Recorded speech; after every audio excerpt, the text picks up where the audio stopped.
Bonjour à tous, donc dans cette vidéo nous allons commenter l'exercice résolu donc sur le chapitre sur le rayonnement solaire d'un manuel Hatier, page 83. Donc l'exercice est le suivant, c'est un exercice assez classique. Donc on vous donne deux étoiles, Betelgeuse, Rigel, qui sont des étoiles appartenant à la constellation d'Orion. On vous dit que ces étoiles se différencient entre eux par leur couleur.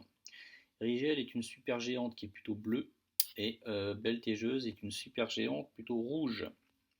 On vous donne la loi de Wien, on vous dit que la loi de Wien est donc lambda en mètres, T en Kelvin, 2,90 fois 10 puissance moins 3 mètres Kelvin.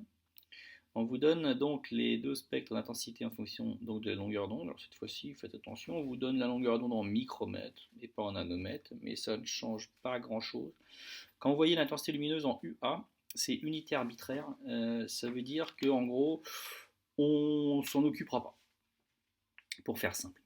Première question, à partir des spectres et en utilisant la loi de Wien, déterminer les températures de surface des étoiles Betelgeuse et Rigel. Et dans la vie courante, en peinture par exemple, le rouge est une couleur dite chaude, contrairement au bleu, ces qualitifs s'appliquent-ils aux étoiles? Là, bien sûr, je vous conseille très fortement donc, de chercher ces exercices par vous-même, et quand vous n'y arrivez pas, vous regardez la correction.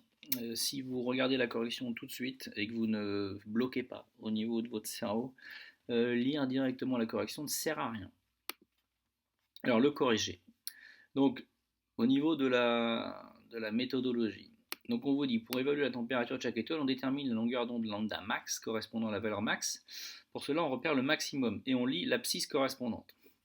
Donc on repère le max, on trace un trait, on repère lambda max 1, on repère lambda max ici, lambda max 2. Donc on vous dit pour Betelgeuse, la longueur d'onde au maximum est lambda max égale 0,8 et lambda pour Rigel, lambda max 2, 0,3. Alors si jamais, moi je vous déconseille de faire une lecture aussi peu approximative. Si vous voulez être un puriste, vous êtes obligé de faire, en gros, vous êtes obligé de faire avec une règle. C'est-à-dire, il faut utiliser l'échelle. Ici, vous savez qu'entre 0 et 1, il y a ici, donc par exemple, micromètres, et ils ont mis 10-3. Alors dans la correction, ouais, ils ont mis, bon, 1000 micromètres, peu importe. Si ici, vous avez entre 0 et 1, vous prenez votre règle, vous mesurez combien de centimètres ça fait.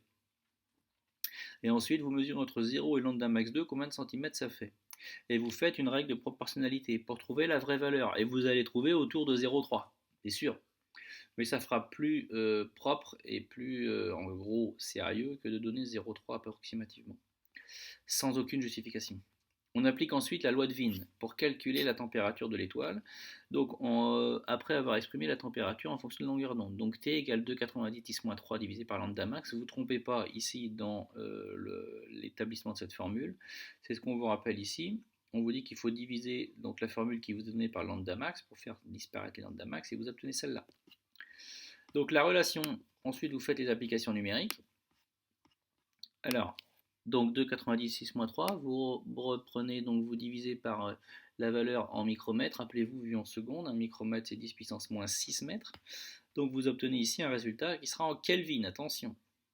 On n'obtient pas des degrés, on obtient en Kelvin. Donc ici la valeur 9700 étant supérieure à 3600, on peut dire que Rigel est l'étoile la plus chaude. Alors ensuite sur les couleurs. Effectivement, pour les peintures, on dit que le rouge est chaud et le bleu est froid. Alors l'étoile, elle, qui a la température la plus élevée, donc on a dit que Rigel est donc l'étoile la plus chaude. Donc si on reprend les images, Rigel, regardez bien ici, bleu, c'est chaud, et rouge, bah, c'est moins chaud. Donc c'est un peu contre-intuitif par rapport à ça dans le langage de tous les jours. Mais ça doit faire sens avec des choses que vous avez vues en seconde. Vous avez vu en seconde hein, que plus une étoile était chaude, plus son spectre se décalait vers le violet, donc vers le bleu.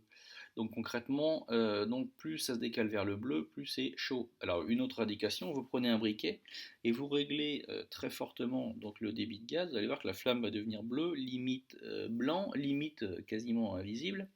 Et si vous mettez une tasse pour essayer de chauffer, donc en faisant du camping par exemple, vous allez voir que vous allez chauffer votre tasse de thé beaucoup plus vite avec cette flamme qui est bleue.